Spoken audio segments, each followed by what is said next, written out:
Aujourd'hui, de plus en plus d'entreprises veulent organiser des événements green, mais ne savent pas forcément comment s'y prendre, par où commencer, et c'est là que j'interviens.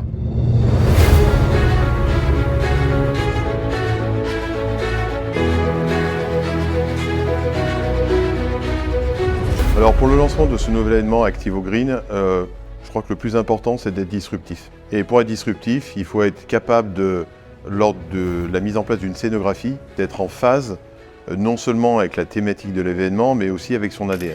Première chose qu'on a fait avec Activo pour préparer cette soirée, c'était de prendre un ordinateur, de me mettre avec eux au bureau pendant un jour ou deux et juste d'écouter ce qui se raconte, ce qui se dit pour comprendre un peu mieux leur métier, leurs problématiques, qui sont leurs clients, quelle est leur proposition de valeur. Et ça permet vraiment de m'imprégner de l'ADN pour le remettre dans l'événement.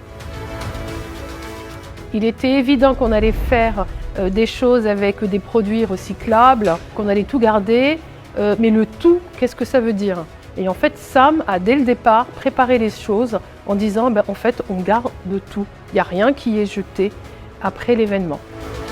La vraie plus-value, quand je travaille avec des entreprises pour ce type d'événement, ça va être de les décharger de l'ensemble du travail, de m'occuper d'un maximum de choses, aussi bien de la stratégie à la création de la scénographie, au montage, au transport, de s'intégrer dans la stratégie de communication globale et de voir comment l'événement n'est pas juste un maillon isolé, mais un maillon qui est dans une chaîne et qui va s'intégrer dans la stratégie de communication globale.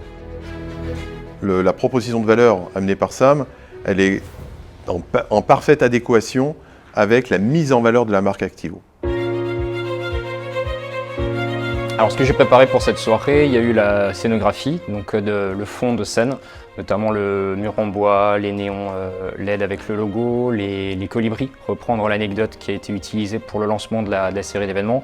Il y a eu la ruche pour parler de la stratégie RSE d'Activo. Il y a eu forcément le photobooth avec le fond Activo, ainsi que les badges avec un objectif zéro plastique, zéro déchet. Mais le fait de dire ça, on l'enlève, on le garde pour le prochain événement, et ce papier, vous le prenez et on va avoir des plants de tomates, ça peut faire sourire, ou on garde en tête l'événement organisé par Sam. Il est à l'écoute de ce qu'on peut demander, il est force de proposition, si on n'est pas tout à fait d'accord, il adapte, et puis nous on s'adapte, et on lui fait confiance parce que ça marche. Et aujourd'hui, un événement, ce n'est pas simplement un événement physique, puisqu'on est beaucoup dans un événement hybride. Et je crois que c'est là où Sam a sa valeur ajoutée, c'est-à-dire qu'il comprend le message, on fait un brief, et très rapidement, on arrive sur une proposition de valeur qui fait ce qu'a fait aujourd'hui Activo Green ce soir, donc une totale réussite.